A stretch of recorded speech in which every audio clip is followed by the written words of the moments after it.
Hi friends, welcome back to Nestle's Nook. So today I'm going to be trying dinner a little bit different. It's going to be breakfast for dinner. And Robert, he's been following me for quite a while. And he's like, hey, have you ever did the poached eggs in the Instant Pot? I'm like, no, I don't eat poached eggs because whatever happened, something somewhere along in my life, I no longer can dip my toast into the yolk. That just absolutely grosses me out. But Mark still likes them that way. And I have never been able to cook an egg and flip it. If I was a restaurant person, I'd probably be fired. Anywho, so what I'm going to be doing is I'm going to be making some fried potatoes. And I've been trying so hard from my epic fail from the other day with the kielbasa and stuff.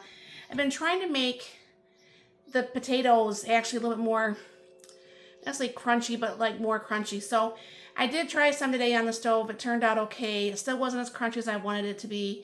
And then I got the crispy out. I did a little batch in there, so I'll have some potatoes. I'm gonna make like a little breakfast burrito for myself later this week. And then we'll just try this again with this and see if this actually works any better. So I'll bring it down here and show you what I'm going to be doing. Now I will be using my absolutely most favorite non-electric gadget is that Vidalia chopper.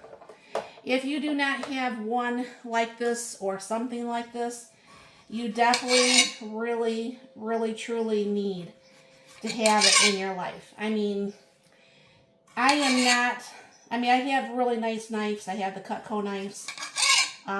They're very nice and sharp. I do not have the patience or tolerance to sit here and make sure that each one of my stuff is in perfect size. Which, of course, when you're doing potatoes, anybody knows, that you're going to want to have them done as much as you possibly can as far as the same size. So it takes longer, most times, to prepare the food with this chopper than it does to actually chop it. I have noticed. Now, when this is full, I have also noticed this is about a pint of potatoes with this whole base being filled.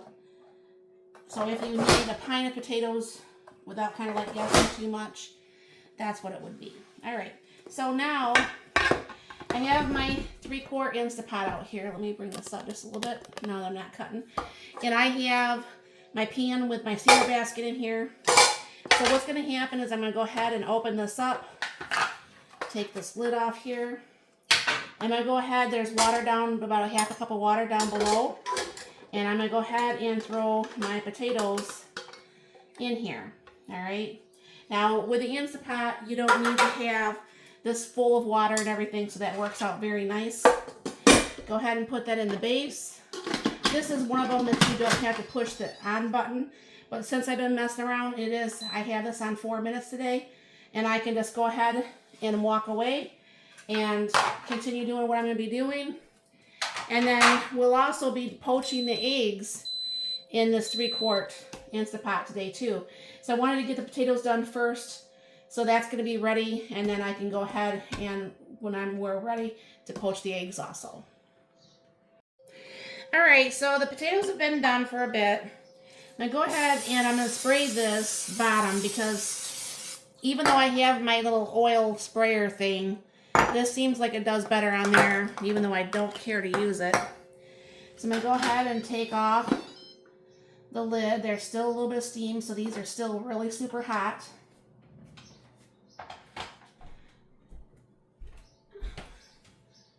Forgot my pot holder. So I'm going to go ahead and pour these in right here.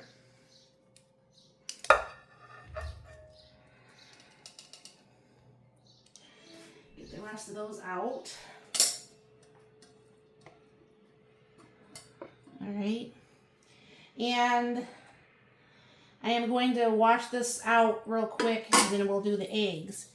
But what I'm going to do is spray with my little sprayer here, which is also in that store underneath the comments. And And then throw some of my paprika blend in there. And I don't know for sure if this is still going to come out right, because like I said, I've been having a really hard time getting potatoes to just do what I want it to do. Throw just a little bit more paprika blend. Because I cooked them for like, I think 12 minutes on the air fry. And then I'm going to go ahead and put in Mark's pre-cooked turkey sausage, because I won't be having any meat with mine. All right, I'm gonna go ahead and I'm gonna put the Ninja Crispi lid on here. And if you don't have one, it says all these different ones here where it's re-crisp, bake, and all that stuff. So I'm gonna go ahead and move this over to air fry, put this on for 12 minutes, and hit start. All right, then I'm gonna go ahead and clean this up, and I'll be right back. All right, so the Ninja is going. I'm going to go ahead and get my little oil thing out. Put a few spots of oil in there. And then I'll be going ahead and like oiling this whole egg poacher. Now I'm not going to have poached eggs, like I said, because I don't care for yolk. I'm not yolking, ha ha ha. So anyways, my basket's back in there because I don't know where my trivet is, all right?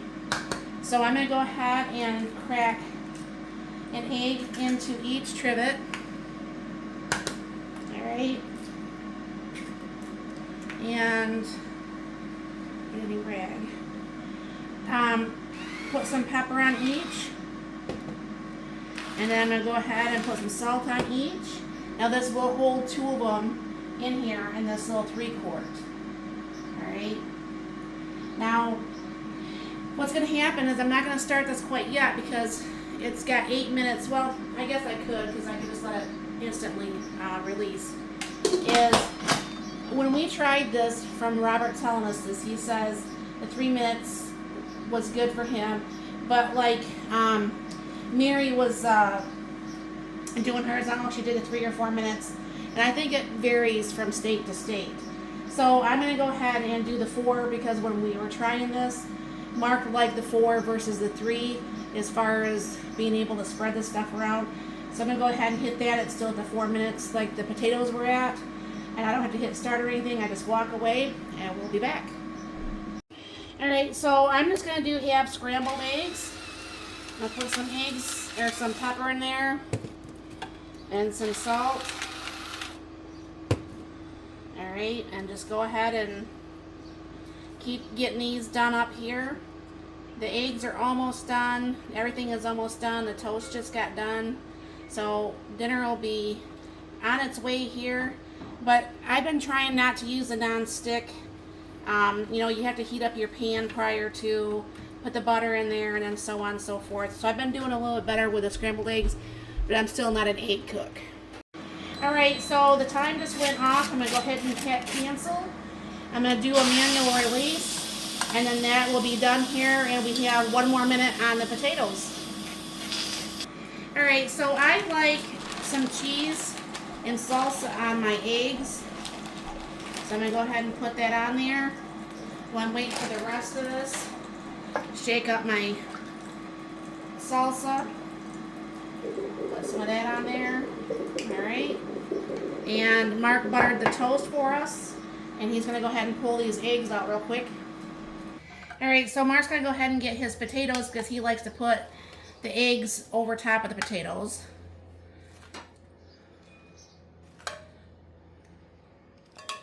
Alright, and I'm just going to go ahead and get some potatoes here. I won't be eating the sausage, but I'll let you see here real quick. Can you see Mark's egg there? How it just comes nicely out of that poached thing. You might have to use the... No, it came out.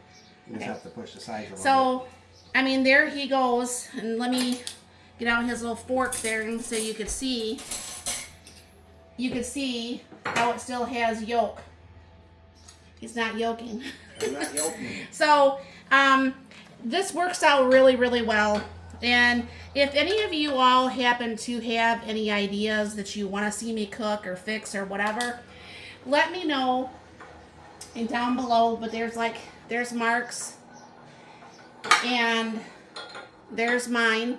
But let me know in the comments down below, or if you want to email me at nessasnook0713@gmail, and I'll be trying to make whatever I can that you happen to come up with, or if you have some fancy schmancy gadget that I need to have, or even if it's just like these little cups. Thanks again, Robert. I can finally make eggs for my husband. So thank you all very much for stopping by. Y'all have a very blessed and wonderful day.